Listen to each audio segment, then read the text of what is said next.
Is masculinity in crisis? Because let's be real, men are told to be strong but sensitive, dominant but emotionally intelligent, always ready for sex, but also deeply connected and mindful. And it's breaking them, and it's breaking intimacy.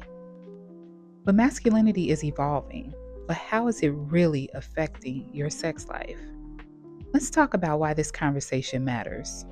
I work with individuals and couples every week who are silently wrestling with this. Men who feel inadequate because they're not always in the mood. Women who feel disconnected from their male partners emotionally, guilty for asking for more. And people of all genders trying to unlearn what they were taught about what makes a real man. It's not just a social issue, it's an intimacy issue. Now, when it comes to the performance pressure on men, men are taught to perform, not connect.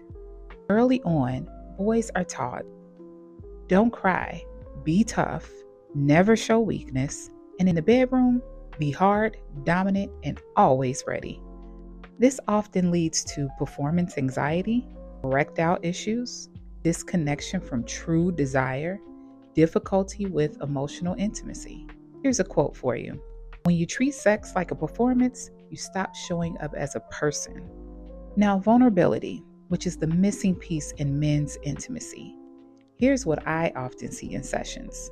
So many men want closeness. They actually want to feel safe. They want to be seen. But vulnerability has been coded as weakness. And when you can't be vulnerable, you can't experience real connection. So the sex becomes mechanical or non-existent, and both partners start to feel rejected, ashamed, or resentful. Now here's a mini teaching moment for you. Vulnerability activates the ventral vagal system, where real intimacy and safety happen in the body. So what we really need to discuss is redefining strength in relationships. Strength is soft, courage is connective. Let's redefine what masculinity can mean in the bedroom and beyond. Being able to say, I'm not okay, asking for what you want without shame, slowing down and tuning in, leading with empathy, not ego. Another quote for you. There's nothing sexier than a man who knows himself, not just his stroke count. So what exactly does this mean for your sex life? Whether you identify as male or not, this matters because our sexual experiences are shaped by the expectations we carry.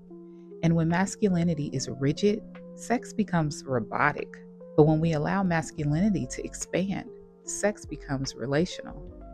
Now, what this can look like is more open communication, more consent and mutual pleasure, more emotional safety, more sexual exploration without shame. Masculinity isn't broken, but it is kind of outdated, and it's time to upgrade it. Now, not with shame, but with curiosity, compassion, and new language. Now, what do you think healthy masculinity looks like in the bedroom? Comment below and let's chat about it. And if you're navigating intimacy blocks around masculinity in your relationship, check out my coaching and other resources in the description. And be sure to like, subscribe, and share this video with someone who needs to hear this message with love, not judgment.